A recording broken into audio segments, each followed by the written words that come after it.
ଭୁଲରେ ବି ଏପରି ଲୋକଙ୍କ ସହିତ ସଙ୍ଗତ ରଖନ୍ତୁ ନାହିଁ। ଛଡ଼ାଇ ନେବେ ଆପଣଙ୍କ ସମସ୍ତ ଖୁସି। ଆଶ୍ଚର୍ଯ୍ୟ ଚାଣକ୍ୟ ଅନେକ ନୀତି ବିଷୟରେ କହିଛନ୍ତି, ଯାହାକୁ ଯଦି ଏହିସବୁ ନୀତିକୁ ଅନୁସରଣ କରି ଆପଣ ଜୀବନରେ ଅନେକ ସଫଳତା ପାଇପାରିବେ। ଚାଣକ୍ୟ ତାଙ୍କ ନୀତିରେ ଏପରି କିଛି ଲୋକଙ୍କୁ ନିଜ ଘରକୁ ଡାକିବା କି ତାଙ୍କ ସହିତ ବନ୍ଧୁତା ରଖିବାକୁ ବାରଣ କରିବାକୁ କୁହାଯାଇଛି। ଯେଉଁ ଲୋକମାନେ ତୁମ ଘରକୁ ଆସନ୍ତି ତେବେ ଘରର ସମସ୍ତ ସୁଖ ଓ ଶାନ୍ତି ଛଡ଼ାଇ ନେଇଯାଆନ୍ତି। ତେବେ ଆସନ୍ତୁ ଜାଣିବା ସେହି ଲୋକଙ୍କ ବିଷୟରେ।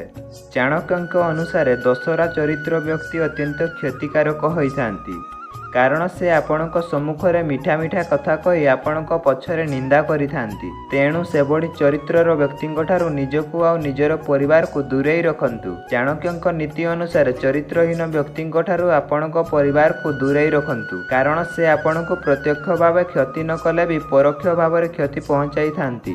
ଚରିତ୍ରହୀନ ଲୋକଙ୍କ ଆପଣଙ୍କ ଘରେ ପ୍ରବେଶ ଯୋଗୁଁ ସମାଜ ଆପଣଙ୍କୁ ଖରାପ ନଜରରେ ଦେଖିଥାଏ। ଯେଉଁ ବ୍ୟକ୍ତି ଦୁଷ୍ଟ କାମ କରିଥାଏ ଓ ଯାହାର କର୍ମ ଦ୍ୱାରା ମାନବ ଜାତିର କ୍ଷତି ହୋଇଥାଏ, ସେହି ବ୍ୟକ୍ତିଙ୍କଠାରୁ ଦୂରେଇ ରହିବା ଆପଣଙ୍କ ପାଇଁ ଭଲ ହୋଇଥାଏ।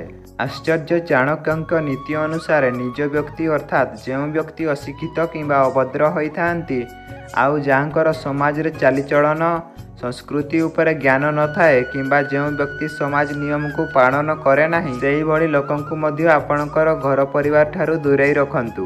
ଯେଉଁ ବ୍ୟକ୍ତି ଆପଣଙ୍କୁ କଷ୍ଟ ଦେଇଥାଏ, ଆପଣଙ୍କୁ ଅପମାନିତ କରିଥାଏ, ସେହିଭଳି ବ୍ୟକ୍ତିଙ୍କ ସହ ସମ୍ପର୍କ ରଖିବା ଉଚିତ ନୁହେଁ, କାରଣ ଏଭଳି ବ୍ୟକ୍ତିଙ୍କ ଯୋଗୁଁ ଆପଣଙ୍କର ପରିବାର ଉପରେ ଖରାପ ପ୍ରଭାବ ପଡ଼ିଥାଏ।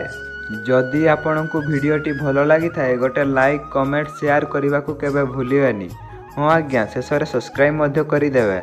ଜୟ ଜଗନ୍ନାଥ।